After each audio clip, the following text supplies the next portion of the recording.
السلام عليكم ورحمة الله وبركاته. اللهم صل وسلم وبارك عليك يا حبيبي يا رسول الله. ازيكم حبايبي؟ عاملين ايه؟ كل ألف سنة وانتم طيبين. هلت روايح رمضان وكنافة رمضان وحاجات رمضان، ويا بركة رمضان خليكي في الدار. وكل ألف سنة وانتم طيبين يا حبايب قلبي. وأنا قلت بقى ايه، أجري بقى وأسبق، وأنا أول واحدة أعمل كنافة قبل رمضان على اليوتيوب. انا اول واحده عملت كنافه يا جماعه. احنا كنا صايمين بقى، كل الف سنه وانت طيبين، وانت طيبين، بنصوم اتنين وخميس، وبعدين الحاج جاب لي الكنافه، الطرح الجميله دي اللي هتشوفوها بقى دلوقتي. فقلت بقى ايه، الكنافه الطرح دي عايزه تتعمل بقى ايه، صوابع. فانا بقى ايه، سقيتها الشربات اول ما طلعت من الفرن. بصوا بقى، هنبتدي بقى ايه قبل ما نبدأ الفيديو بتاعنا كده. يلا يا حبايب قلب، حط لايك للفيديو، واللي ما اشتركش في القناة واول مرة يشوف قناتي يشترك في القناة، قناة مطبخ حنان الفلاحي. وايه، وما تنسوش بقى اللايكات والكومنتات الجميلة بتاعتكم، علشان كل ما تحطوا لايك الفيديو يترفع يا جماعة ويتشاف اكتر. طيب نبتدي بقى نشوف الفيديو بتاعنا، ونبدأ كده ايه. بسم الله الرحمن الرحيم. الله على الكنافة بقى بعد ما شربت الشربات، الله على الجمال، ايه الجمال ده! الله على الجمال بقى لما الكنافة تبقى شاربة شربات وشبعانة شربات، ويعني ولسه بقى سخنة كده وموهوجة وطالعة من الفرن. حاجة كده ايه، بسم الله ما شاء الله. اللهم صل على النبي، وألف هنا ألف هنا وشفا للي هياكلها. تمام كده حبايب قلب. طيب نشوف بقى ايه. يلا بقى حنون، هو كان فاضل شوية شربات، بس انا قلت ايه، انا بحب الكنافة شرباتها بزيادة. لما تبقى شرباتها بزيادة احسن ما تبقى عايزة شربات بعد ما تبرد تيجي تحط لها شربات ما تقبلش، تبقى ايه مش عايزة تشرب بقى خلاص. الكنافة يا جماعة عايزين نقول على التكاية اللي احنا عايزين نقولها دلوقتي. الكنافة يعني ما فيش حاجة اسمها حاجة من الاتنين تبقى سخنة، لا. الكنافة سخنة والشربات بارد. يعني الشربات لما تنوهي تعملي كنافة، أول حاجة تحطيها على البوتاجاز الشربات، تعملي الشربات الأول وتسيبيه يبرد، وبعدين تشتغلي في الكنافة بتاعتك. تمام. الكنافة تبقى سخنة والشربات بارد. تمام كده. طيب هنشوف بقى ايه الكنافة بتاعتنا اهي بقى لسه جاية بقى ايه، يعني جاية طازة، كانت لسه جاية، كانت سخنة يعني دافية كده.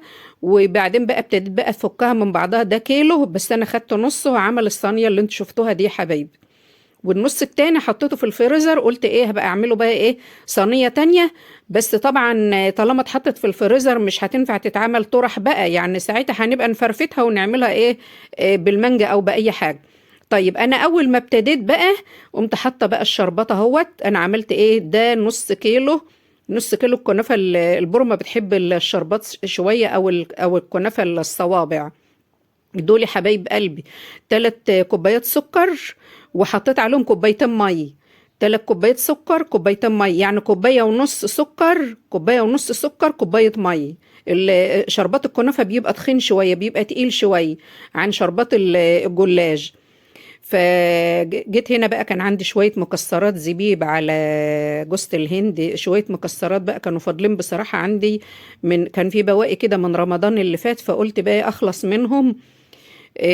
قبل بقى إيه، قبل ما يجي رمضان نكون نخلص بقى من الحاجات اللي بتاع السنة اللي فاتت دي. وابتديت بقى ايه اعملها بقى زي ما انتوا زي ما انتوا شايفين كده. اخد الحته على قد الصابع واقص بالسكينه، علشان ايه، وجبت صينيه جنبي اهي، حطيت الصينيه جنبي. وقمت جايه بقى ايه، بقيت ارص بقى، ابتديت ارص بقى واحط بقى ايه وحشي، واللي الفها اوام اوام كده وهي طريه قبل ما تنشف. خلصتها بقى اهوت، حطيت بقى ايه صوابع بقى زي ما انتوا شفتوا كده، بقيت الف الصابع واحطه في الصينيه جنبه والصينيه جنبه. وبعدين بقى ايه نضفت مكاني. طبعا ايه انا طافيه على الشربات بقى من بدري وهو سايباه يبرد. يعني انا ما ابتديتش في الكنافه الا لما الشربات خلص. جيت بقى ايه الشربات برد، يعني حطيت الشربات وخلص وبرد، قمت بادئه بقى شغل في الكنافه. انا عندي بقى هنا ايه ده يا جماعه، ربع كيلو زبده. ده ربع كيلو، نص كيلو الكنافه عايزاها زبدتها تبقى مظبوطه، تحط لها ربع كيلو. ما تبقاش بقى ايه، تبقى سمنتها مظبوطه، تحط ربع كيلو سمن، سواء صوابع او سواء عاديه في الصينيه، هو ربع كيلو عن نص كيلو كنافه. ربع كيلو تبقى حلوة قوي ومظبوطة جدا الزبدة بتاعتها. انا حطيتها بس يا دوب فكت، وقمت بقى ايه سقيها بقى اهو. وبعدين بقى ايه هاخدها بقى احطها بقى في الفرن الفلاحي اللي احنا بنخبز فيه. إيه هي كده بقى ايه بقت تمام قوي. بسم الله ما شاء الله، النص كيلو عمل صينية حلوة، هي بقالنا يومين بناكل فيها والله يا جماعة، ومش عايزة تخلص. إيه اللهم صل على النبي. بس عايزه اقول لكم ان هي لما باتت احلوت اكتر، علشان بقى ايه شربت بقى كل الشربات طبعا. وتاني يوم كانت طعمها جميل جدا، احلى من اول يوم. يعني سبحان الله.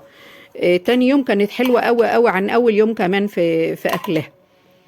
وانا بحبها بقى شربتها بزياده، فحطيت بقى خلاص اهوت. إيه خلصت بقى يلا يا حنون خلصت اهوت.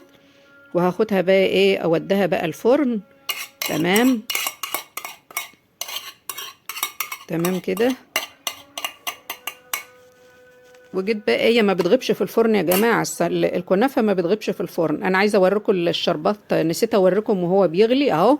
الشربات تقلبيه، ما تقلبيش على النار، يعني ما تقلبيش الشربات وهو على النار خالص عشان ما يسكرش منك. وبعد ما يغلب 10 دقايق كده تقومي ايه عصره الليمون قبل ما تنزلي على طول. طبعا انا كنت هنا ايه لسه مطلعاها من الفرن، ما كنت سقيتها الشربات لسه.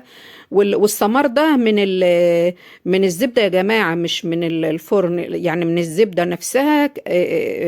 كانت ايه اهو. شوف الشربات، شوفوا التقل بتاعه اهو. شربات الكنافه يبقى تقيل كده. طبعا ايه انا سبته بقى لما برد، وكل ما برد تخن. عندك معلقه عسل نحل حطي له معلقه عسل نحل. عندك كلوكوز حطي معلقه كلوكوز. ما عندكش مش مهم.